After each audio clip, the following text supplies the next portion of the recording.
Selamat pagi, perkenalkan nama saya Ayu Desari, NPM 19420005. Di sini saya akan menjelaskan materi pengertian dan persamaan akuntansi. Yang pertama, saya akan menjelaskan mengenai pengertian akuntansi.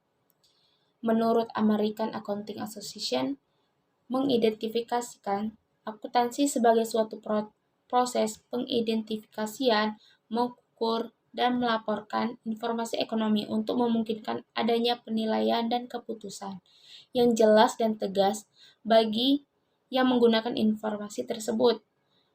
Transaksi ekonomi merupakan aktivitas yang berhubungan dengan keuangan.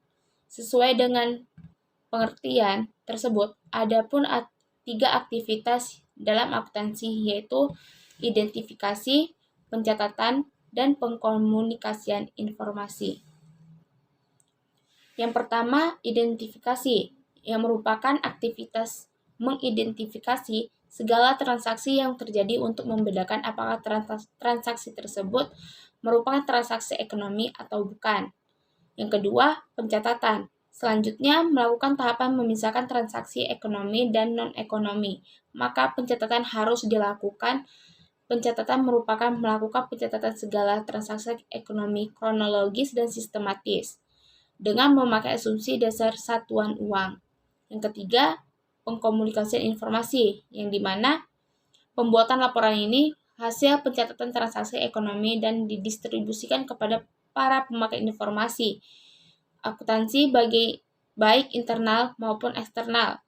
Dalam hal informasi, akuntansi digunakan oleh berbagai pengguna dengan masing-masing kepentingan yang dikelompokkan menjadi dua, yaitu pengguna internal dan eksternal, yang dimana internal manajemen dan karyawan, eksternal kreditur, calon kreditur, investor, calon investor, pemerintah, analisis dan konsultan keuangan, asosiasi dagang serta asosiasi buruh. Yaitu kegunaan akuntansi, yang dimana akuntansi memiliki tujuan, yaitu memberikan informasi ekonomi antara lain tentang aktiva, hutang, modal, proyeksi, laba, serta perubahan aktiva dan hutang. Tujuan utama yaitu untuk menghasilkan laporan keuangan serta memberikan informasi kepada pengguna. Adapun berikut pengguna informasi akuntansi sebagai yaitu yang pertama, pihak internal. Yang kedua, pihak eksternal. Dari pihak internal yaitu ada perencanaan. Perencanaan di sini yaitu pada informasi akuntansi memiliki perusahaan atau manajemen dapat membuat rencana kegiatan atau anggaran untuk pelaksanaan kegiatan ke depannya. Yang kedua, yaitu pengendalian.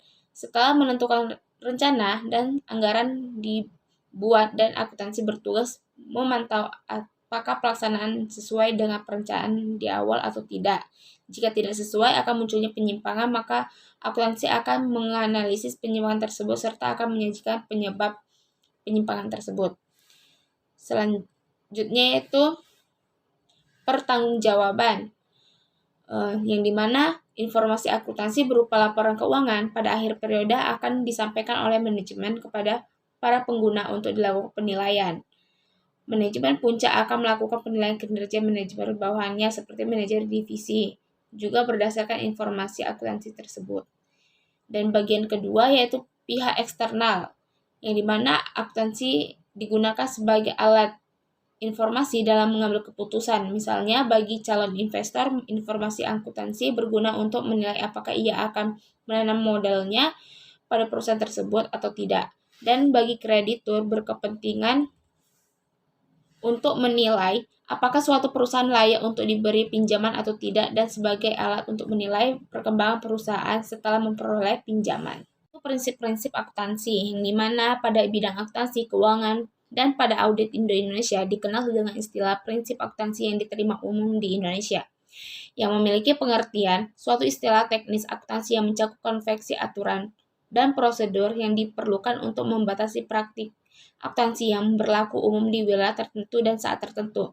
Dan di Indonesia sendiri ada 4 pilar prinsip akuntansi yang diterima, yaitu yang pertama standar akuntansi keuangan atau SAK IFRS. Yang kedua entitas tanpa akuntabilitas publik SAK etap. Yang ketiga standar akuntansi syariah. Yang keempat standar akuntansi pemerintah.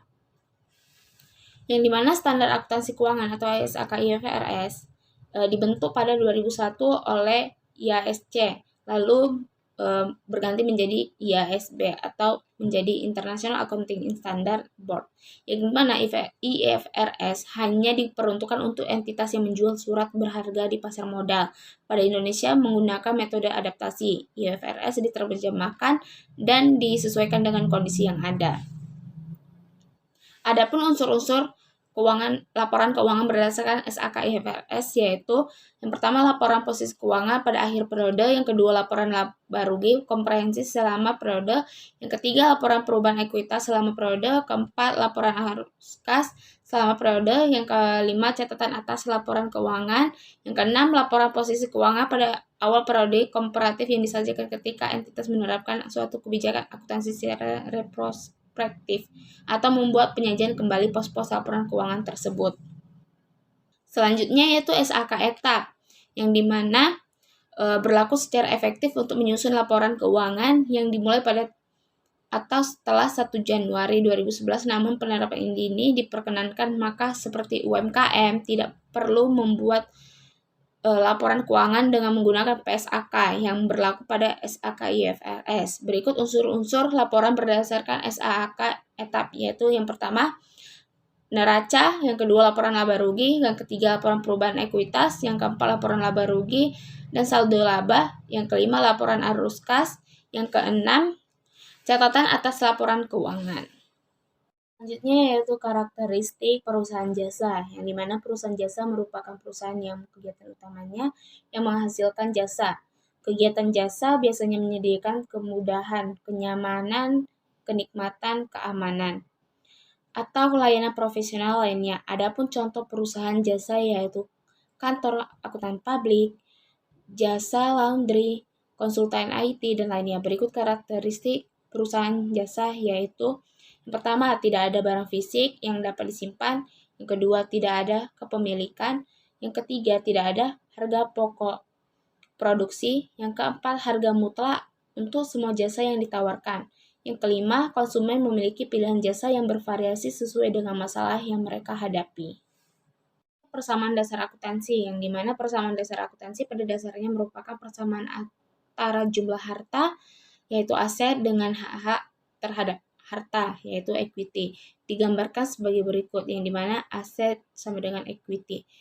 Yang kedua, persamaan akuntansi adalah kesamaan antara aktiva dengan jumlah hutang dan modal. Berikut formulasinya, yaitu aset sama dengan liabilities ditambah owner equity. Ketiga, dalam formasi tersebut sesuai di atas, hutang dapat dicatat terlebih dahulu daripada modal. Hal ini dikarenakan dalam prinsip akuntansi harus lebih mengutamakan hak pihak luar dibandingkan dalam hal kreditur dibandingkan dengan hak pemilik. Hak kreditur atas kekayaan perusahaan adalah hak pertama atas harta kekayaan perusahaan. Formula debit sama dengan kredit. Selanjutnya yaitu mengenai aktiva, utang, dan modal. Yang dimana aktiva atau aset. Aktiva dapat bertambah dan berkurang tergantung transaksi yang mempengaruhinya. Contoh perkiraan yang tergabung dalam perkiraan aktiva yaitu kas, piutang usaha, piutang wesel, perlengkapan, biaya dibayar di muka, tanah, gedung, peralatan, dan mesin.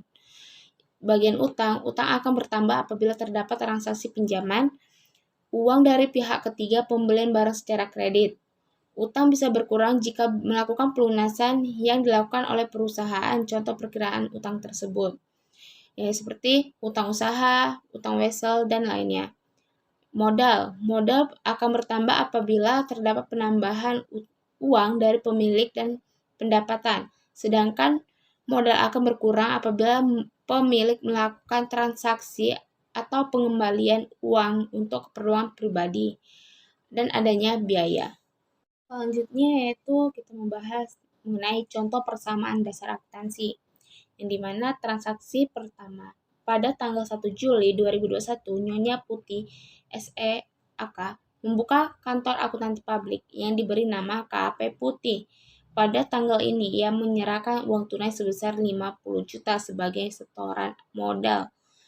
Analisa yaitu timbul aktiva berupa kas sebesar 50 juta dan timbul modal Nyonya Putih sebesar 50 juta, yang dimana kita masukkan ke dalam tabel yang dimana ada aktiva sama dengan utang plus modal, yang dimana kita masukkan 50 juta di kas sama dengan modal Nyonya Putih 50 juta. Transaksi yang kedua, pada tanggal 1 Juli 2021, Nyonya Putih membeli peralatan kantor seperti kursi, meja, almari, serta 2 unit komputer seharga 20 juta secara tunai. Maka di sini kita analisa transaksi pembelian menyebabkan aktiva kas berkurang sebesar 20 juta dan aktiva peralatan bertambah sebesar 20 juta.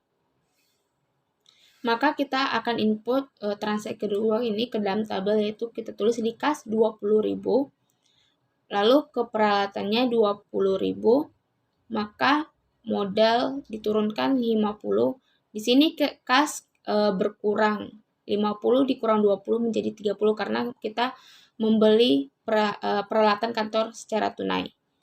Transaksi 3 pada tanggal 5 Juli 2021, Nyonya Putih membeli perlengkapan kantor seperti dokumen file, pensil, pena, lem, tinta, buku, penggaris, serta 5 rem kertas seharga 3 juta secara kredit di toko Abadi Jaya.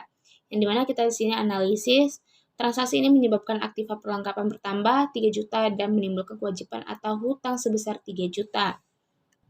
Maka transaksi itu yang ketiga ini kita input pada kas, kita turunkan 30, lalu perlengkapan 3 juta,